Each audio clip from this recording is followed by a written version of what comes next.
शिमोगा में चेकिंग के समय फ्लाइंग स्क्वाड ने 2 करोड़ रुपए जब्त किए। कर्नाटक की शिवमोगा में गाड़ी की चेकिंग के समय फ्लाइंग स्क्वाड ने 2 करोड़ रुपए की बड़ी रकम जब्त की। मध्य प्रदेश के मंदसौर में पुलिस ने चेकिंग के समय गाड़ी से 8 लाख रुपए नकद बरामद किए।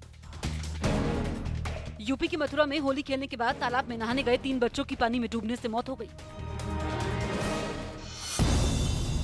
यूपी के सहारनपुर में 8 साल के बच्चे को अपहरणकर्ताओं ने पुलिस से डरकर ट्रेन के सामने फेंक दिया।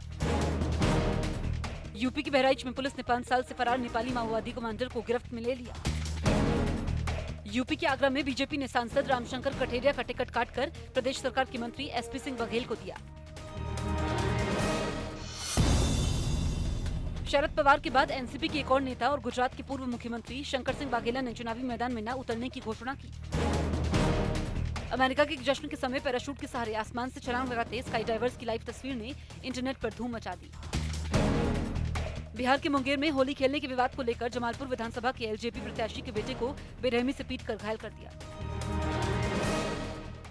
इराक के मोसूल शहर में एक नाव के डूब जाने की वजह से 83 लोगों की मौत हो गई। कुर्द जाति के लोगों के नए साल पर हो रहे जश्न के समय ये नाव टिग्रिस नदी में डूब गई, जिसके बाद बहुत से लोग नदी की तेज बहाव में बहने लगे। नदी में डूब रहे ज्यादातर लोग ऐसे थे जिन्हें तैरना नहीं आता था। कुछ नावों ने उनके पास पहुंचकर उनकी मदद करने की कोशिश की। हालांकि इतनी बड़ी तादाद में पानी में लोग बह रहे थे कि सबको बचाना मुमकिन नहीं हो पाया। किनारे पर मौजूद लोग इतनी बड़ी तादाद में लोगों को डूबते हुए देखकर हैरान रह गए। हालांकि 1-2 लोग ऐसे भी थे जिन्होंने तैरकर डूब रहे लोगों तक पहुंचने की कोशिश की, लेकिन ज्यादा लोगों को बचाया नहीं जा सका।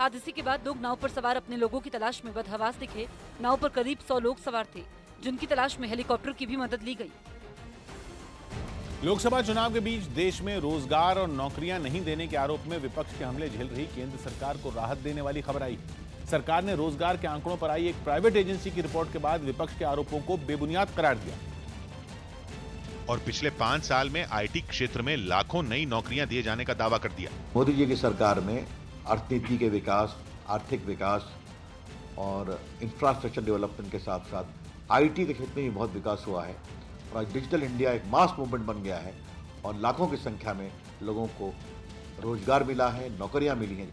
सरकार ने इसी रिपोर्ट के हवाले से आईटी सेक्टर में लगभग 80% निवेश बढ़ने का दावा भी किया, जबकि सरकार के दावे के ठीक उलट कांग्रेस अध्यक्ष राहुल गांधी ने भी एक दूसरी रिपोर्ट का जिक्र करते हुए सरकार पर कम नौकरियां देने का आरोप लगाया। देश में आईटी सेक्टर को बढ़ावा देने वाली संस्था नैस्कॉम यानी national association of software and services companies ने भी बीते 6 साल के रोजगार पर रिपोर्ट तैयार की है, जिसका हवाला देते हुए केंद्र सरकार ने दावा किया कि देश में 2013-14 में 32,67,000 नौकरियां दी गईं। हालांकि उस साल आईटी सेक्टर की नौकरियों के बारे में कोई जानकारी नहीं थी। 2014-15 में 34,85,000 लोगों को नौकरी मिली, जिनमें 2,18,000 नौकरियां आईटी सेक्टर से जुड़ी थी। 2015-16 में 36,88,000 लोगों को रोजगार मिला, जिनमें आईटी सेक्टर की 2,03,000 नौकरियां भी शामिल हैं। 16-17 में 38,63,000 नौकरियां दी गईं, जिनमें 1,75,000 नौकरियां आईटी सेक्टर में थी। नैस्कॉम की रिपोर्ट के मुताबिक 2017-18 में 29,68,000 नौकरियां लोगों को रोजगार मिला, जिनमें 1,05,000 आईटी सेक्टर से जुड़े थे।